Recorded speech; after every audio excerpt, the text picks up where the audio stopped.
Welcome to Choice Classic Radio. Like us on Facebook, subscribe to us on YouTube, and help keep this show alive by donating at choiceclassicradio.com. For more of your favorite old-time radio shows, join us on our companion podcast, Choice Classic Radio, Mystery, Suspense, Dramas, and Horrors, where we bring to you the most mysterious tales that the golden age of radio had to offer. And now, with 677 episodes made, airing on the Mutual Broadcast Network from 1937 to 1954, we bring to you The Shadow.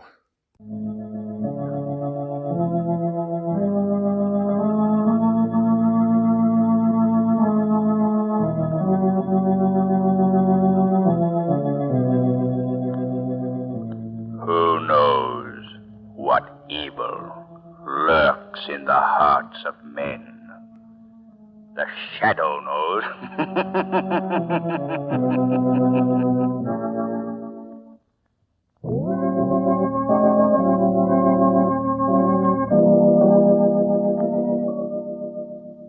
The Shadow, mysterious character who furthers the forces of law and order, is in reality Lamont Cranston, wealthy young man about town. The Shadow uses his hypnotic power to cloud men's minds so that they cannot see him. Cranston's friend and companion, the lovely Margot Lane, is the only person who knows to whom the unseen voice of the Shadow belongs. Today's story, Phantom Fingerprints.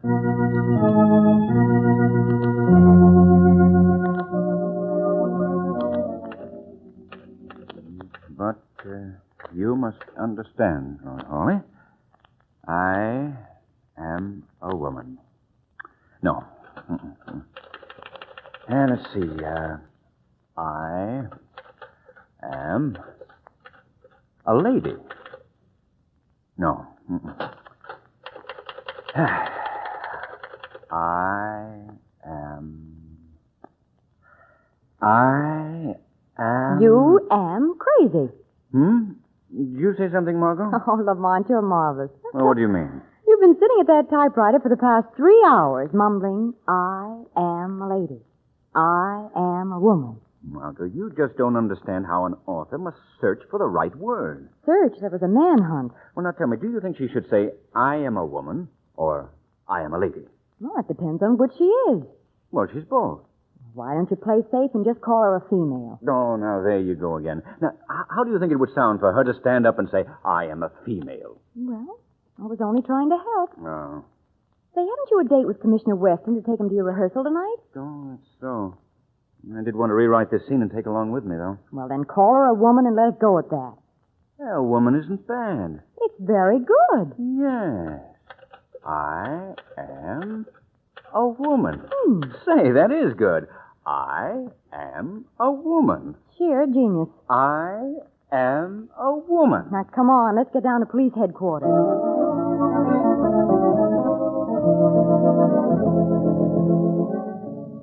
All right, Commissioner Weston. Ready to see the rehearsal? Well, Cranston, as a matter of fact, I don't care much for mystery plays, and as for rehearsal... Oh, grab him quickly, Lamont. He's slipping through our fingers. No, Commissioner, I want your opinion on the play. After all, I am, as you've told me so often, merely an amateur criminologist. I'd appreciate the judgment of an expert. You really want my opinion? Your invaluable opinion, Commissioner. Well, in that case, Miss Lane, since you put it that way... And the publicity agent thinks it'll be good for the show if you come to see a rehearsal. Oh, so that's it, So I'm just being used as a publicity gag. But good publicity, Commissioner. Here's your hat, Commissioner. And your coat, Commissioner. Well, I've... come in. Good evening. Oh, I didn't know you had visitors, Chief. Oh, come in anyway, Doc. Come on in. This is Miss Lane and Miss Cranston, Dr. Kilgore. How do you do? How do you do? We've met before, Doctor. Yes. Doc Kilgore's our medical examiner. He's been with the force for... how long is it, Doc? 40 years. Next Thursday, Commissioner. Yes, of course. By the way, Doc, the men on the force are throwing a little party for you to celebrate your long service. Yes, I know. And I appreciate your thinking of me, really, but I just hate to be reminded that I'm getting old. Well, Doc, I've been thinking things over, and I thought that the party would be a good place for you to announce... My retirement? Yes, Doc. Now, I have your pension papers in the drawer of my desk here. I haven't signed it yet because I wanted to talk to you first. Well, hasn't my work been satisfactory, Commissioner? Doc, you're the best medical examiner in the country. But we're thinking of you. You've worked hard all your life. Now you can retire at full salary and enjoy yourself. Oh, why, if I retired, I'd be dead in 6 months. Now, Doc, that's no way for you to talk. I'm an old fire horse, Commissioner.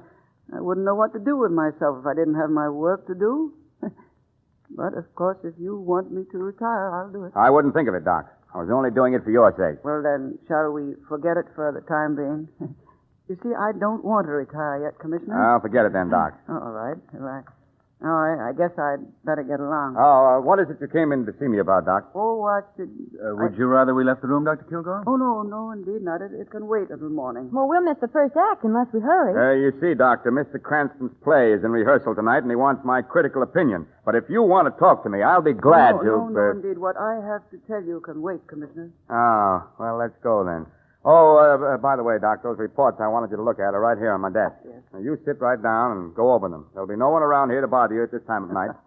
All right, Commissioner. We've got exactly 16 minutes to get there. We'll never make it. We will with a police escort, Miss Lane. Police escort? Whoa! Did you hear that, Lamont? Yes, Margaret. Goodbye, Doctor. Goodbye, Dr. Now, Kilgore. don't work too hard, No, Doc. I won't. Have a nice time. Thanks, we will. I'm going to work the siren.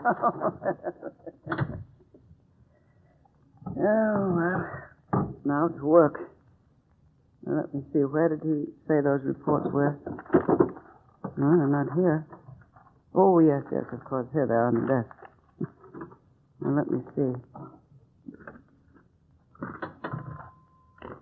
Oh, yes, indeed. This is going to be a mighty interesting case. Why, that's odd. I thought I heard something. Hey, who's there? Who's there? I said. I can't see you over there in the dark. Oh, no. No, not you. No, don't look at me that way. No, you couldn't. I'll call for help. Oh, please, you couldn't. What have I done to you? Please speak to me. Don't just keep looking at me that way. Well, you wouldn't kill me. Well, you couldn't. It's impossible. I'll call for help. This door is locked. Oh.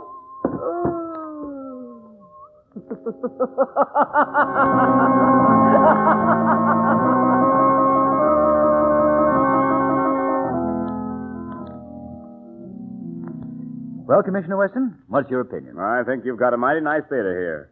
A mighty nice I theater. think Lamont's more interested in your opinion of his play, Commissioner. Well, of course. Oh, that. Well, now look, Cranston, your villain is supposed to be a master criminal. Yes? He makes a foolish blunder, for one thing. Well, then, you don't think a master criminal would leave his fingerprints around, even by accident? Emphatically, no. Well, I don't see why. Mr. Weston. You're being paged, Commissioner. Yes, one of my men from headquarters. Guy, what are you doing here, Giles? Well, Dr. Giles, hello. Chief, I've got bad news for you. Doc Kilgore is dead. Dead? What? Why, we just left him 2 hours ago in my office. He's been murdered.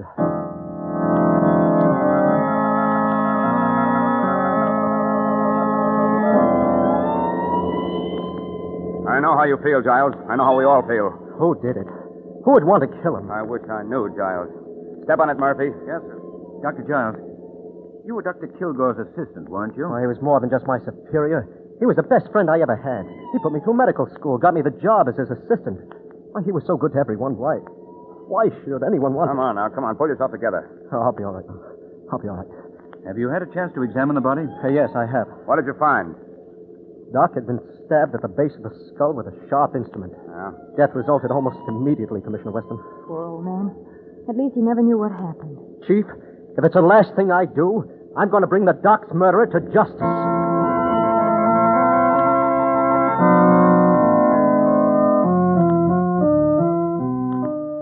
Who did you say was with you when you discovered Doc Kilgore's body, Molly? No one, sir. What time was it? You've asked him that question at least 4 times, Mr. Weston. And you've interrupted this investigation at least 50. Oh, Commissioner, you're exaggerating. I haven't said more than a dozen words in the last 2 hours. Please, Miss Lane. All right, but I just wanted to be helpful. What time was it when you discovered the body, Molly? About 11 or just before 11. You were off duty at 8 o'clock. What were you doing at the office at that hour? Is this the 3rd degree, Commissioner? No, this is not the third degree. We don't use the third degree. We don't believe in third degree methods. Well, you don't have to shout at me, and you needn't leave your office. I'm not leaving my office, but you are. What? Giles, where's Cranston? He's out here examining the body. He is he? We'll ask him to come in here immediately. Speaking about me, Commissioner? Now, look, Cranston, I don't mind you and Miss Lane being here, but she's interfering with my investigation. I am not. I was just I trying was to... all right, Margot. I think it's time you went home anyway. Yeah. It's 2:00 in the morning, dear. No, I'm not going home. I'll wait outside for you, Lamont. And as for you, Mr. Weston, it wasn't necessary to be so rude. Good night. Rude. Now maybe I can get somewhere. Dr. Giles, tell Commissioner Weston what we've just discovered. What? It's your idea, Mr. Cranston. You tell him. Well, all right. Commissioner, do you need me any longer? I'd like to go home. Go ahead. But I haven't finished questioning you yet. I'll see you tomorrow morning, Molly. Yes, sir. Good night, sir. Well, what is it, Cranston? Commissioner, do you remember Killer Norvelli? Remember him? I certainly ought to. I sent him to the chair in 1931. That's right. He was a tough customer, all right. Murdered about 5 people with his knives. Commissioner, before he started on his career of crime, he was a knife thrower in vaudeville, is that right? Yes, that's right. Now, what are you driving at? And Dr. Giles tells me he performed the autopsy on him.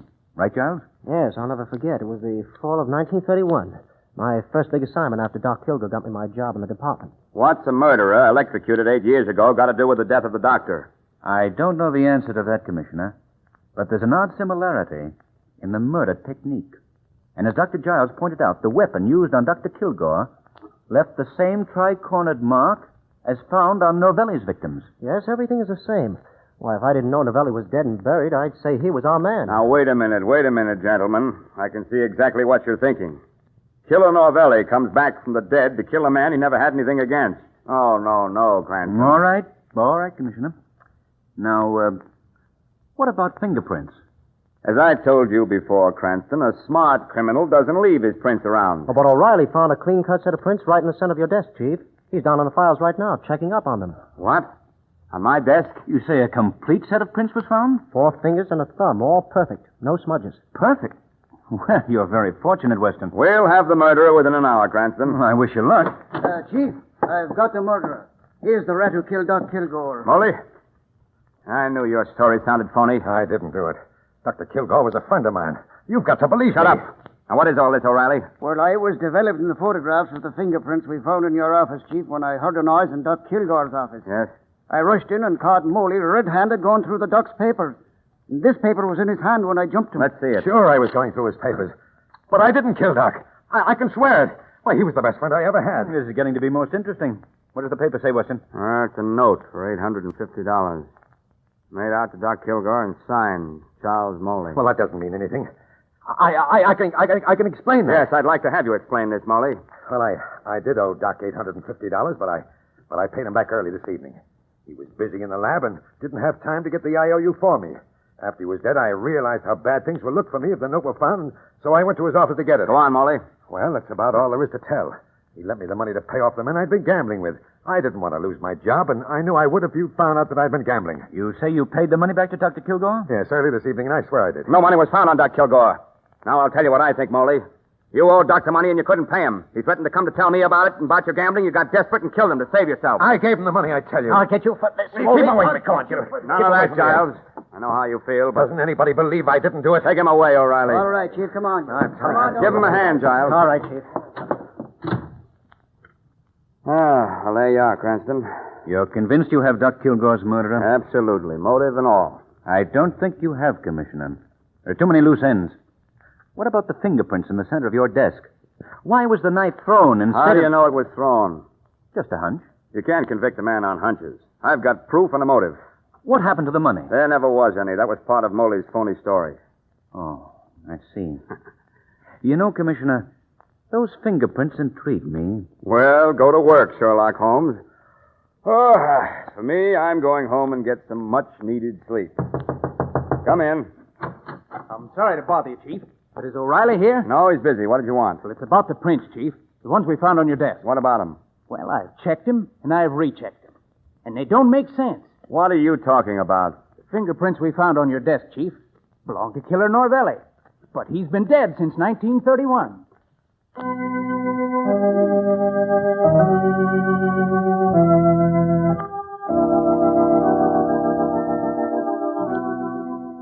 Please Cranston. Go away and don't bother me. I'm too busy to spend my time watching vaudeville acts. After all the excitement last night, I had about 2 hours sleep. Look at this desk, piled with mail. I'll never get through it all. You're missing something, Commissioner. There's a woman knife thrower on the bill who's simply terrific. I don't care if she is simply terrific. I can't... Knife thrower. A most interesting woman, Commissioner Weston. Madame Maria Novelli. Killer Novelli's widow, you know. Ah, Killer Novelli again. Cranston, if I hear that name again, I'll begin throwing things, and it won't be knives. But, Commissioner, don't you think that... Think. I'll... Go away, Miss Lane, please. Cranston, go write another mystery play or anything you want, but don't bother me. I got the murder of Doc Kilgore, and I got a motive, and that's all I need. I hope so, old man. I sincerely hope so for your sake. As for me, I've got a hunch. Come on, Margot. Bye, Commissioner. Goodbye. Margot, the Shadow is going to pay Madame Maria Novelli a visit backstage at the Lyceum Theater.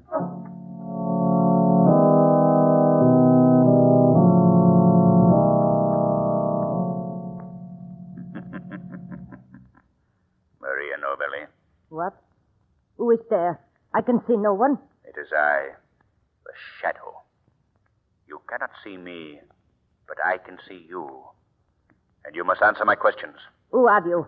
What do you want here in Maria Novelli's dressing room? Who murdered Doc Kilgore, Madame Novelli? I don't know what you mean. Is it Killer Novelli? Novelli? No. No, it could not be. He is dead. Novelli was your husband? Yes, but he is dead. Dead, I tell you. That is the truth? That is the truth. He was evil. He killed with the knives, the beautiful knives.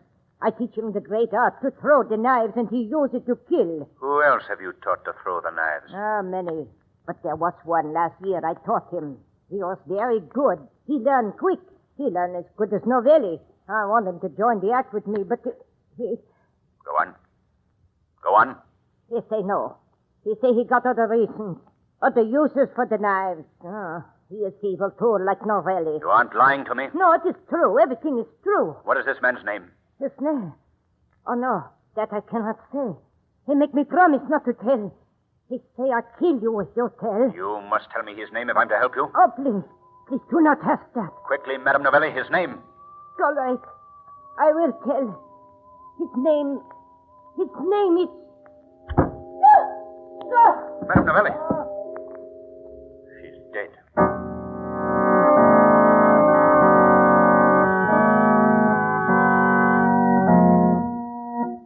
And that's the story, Margot. According to Dr. Giles' report, the same weapon that killed Doc Kilgore also killed Madame Novelli. Any fingerprints found this time, Lamont? Oh, yes. The ever-present fingerprints were there. Perfect set as usual. And, of course, they belonged to our friend, the late Killer Novelli. But how could a dead man go around killing people? He couldn't, Margot. That's just it. The murderer is merely using a very clever device to throw the police off his trail. Yet the fingerprints do match, Lamont. Yes, confound it. That's the confusing part of this whole thing. If I knew how the murderer performed this neat little trick, I'd know better where to look for him. Well, darling, at least you were smarter than Commissioner Weston. He thought Moley was the guilty party. Old boy was a bit upset that the killer should have struck again and Moley safely guarded miles away under lock and key. Still, I can't be too hard on Weston. My record hasn't been too good on this case either. All I know, maybe Killer Novelli is alive. Maybe he's the man we're after all. Oh, I know that mood of yours when I hear it. Come on, Chief. You and I are going out for a nice brisk walk. Oh, it's getting pretty late, Margot. Besides, I've No, got... I won't take no for an answer. Now, come on. Take my right. hat and my gloves and... Oh, dear, look at them. Just look at them.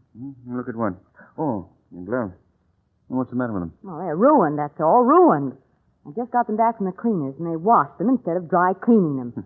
Now, look. Yeah. They've ripped. Of course they've ripped. All the oil's been washed out of the leather. If they had any sense, Hey, they'd wait a minute, know. Margot. Oil, leather, preserve. Margot, if the oil was still in the leather, the preserving oil, they'd still be good. The gloves, I mean. Lamont, sometimes That's I it, think... Margot. Of course that's it. You've just given me the one link I need to solve the case. But how? I don't understand what Remember I told you if I knew how the murderer performed his trick, I'd know where to look for him? Yes, but what... Well, Margot, right now the Shadow has to make a call on a gentleman in a dissecting laboratory.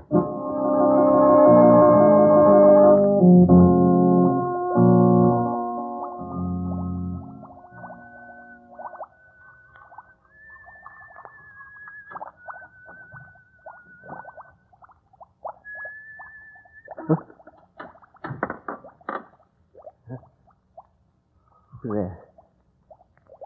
Who's there? Answer me or I'll... It's the shadow, Dr. Giles. The shadow. So sorry to interrupt your labors, but I must ask you to give me a very unusual pair of gloves you possess. Huh? What? Where are you? I can't see you. No. Unfortunately, you can't see the shadow. I asked you for the gloves. No. What do you mean? You can't know anything about me. I know this, Giles. That only you and Dr. Kilgore would have been able to get the fingerprints of Killer Novelli after he was electrocuted. Huh? And with Dr. Kilgore dead, it was pretty obvious who the murderer was. You know a little too much, Shadow. I have a knife in my hand. I can't see you, but I can hear you. Why don't you throw your knives? Yes, Shadow.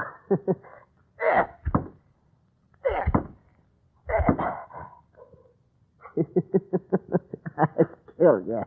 No, Dr. Giles. I'll not be another of your victims. Yeah? Well, what do you want of me? I want your confession to the murder of Doc Kilgore and Maria Novelli. I also want that pair of gloves you made of human skin. Huh? The skin you took from the tips of Killer Novelli's fingers when you performed the autopsy and then kept in preserving oil.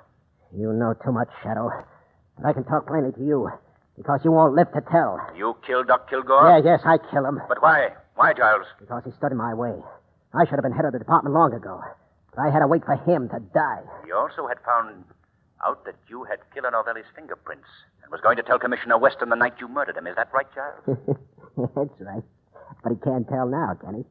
Madame Novelli's dead, too, because she knew too much. Everyone thought Novelli did it, didn't they? You were very clever, Giles. Yeah. I prepared for years to do this. First, I stole the fingerprints from Novelli's hand when I performed the autopsy on his body. Then I got Novelli's own wife to teach me to throw the knife the way he did. No one would catch me. No one would suspect me. My crime was perfect. No crime is perfect. In some way, the criminal slips up and is brought to justice. What is all this? Why'd you send for me, Giles? I sent for you, Commissioner. The Shadow. Shadow. Here in headquarters? Yes, Commissioner. And this is the man you want. The murderer of Doc Kilgore and Madame Novelli. What? Giles? Yes, Giles. Surprised, eh, Commissioner? Yes, I did it. I did it, but you couldn't catch me. You'd never have found out. And now that you have, you're not gonna take me alive. Not alive, you Quick, hear me? Preston, stop him! Stop him! Giles, drop that knife! Afraid it's too late, Shadow. He's dead.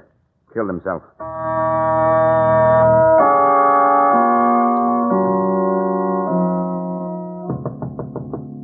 Come in. Hello, Commissioner. Remember us? Huh? Oh, hello, Miss Lane. Cranston. I'm busy. Sit down. Say, Commissioner, I wanted to see you this morning because I have another idea about the Kilgore case. What? Hey, wait a minute. Don't you read the papers? The papers? I broke the case wide open last night. It was Giles. I knew it all the time. Giles? Yeah? Well, what do you know about that? Giles? Well. Do tell us, Commissioner, why did Giles do it? Go out and buy yourself a paper, Cranston. I'm sorry. I've got a luncheon date with the mayor, and I'm late now. You know, Commissioner Weston will actually get to hate you if you tease him too much. You notice, Margot, he didn't give the Shadow any credit for the solution of the crime whatsoever. I broke the case last night, Cranston. Aye. Oh, but Lamont, that was a horrible case. How could Giles kill the man who was his best friend, who helped him through school, got him his job here? How could he? Well, Margot, Giles was obviously suffering from a persecution complex. He imagined the world was against him. He thought his friends were his enemies. His twisted brain was a brilliant one. He was devilishly clever, but he paid for his crimes as all criminals do, eventually. Say, that isn't bad. What? That line. I can use that in my second act. You mean just before the heroine says, I am a woman? Yes. No. Oh, Margot. Today's program is based on a story copyrighted by the Shadow magazine. All the characters and all the places named are fictitious. Any similarity to persons living or dead is purely coincidental. The Shadow magazine is on sale at your local newsstand.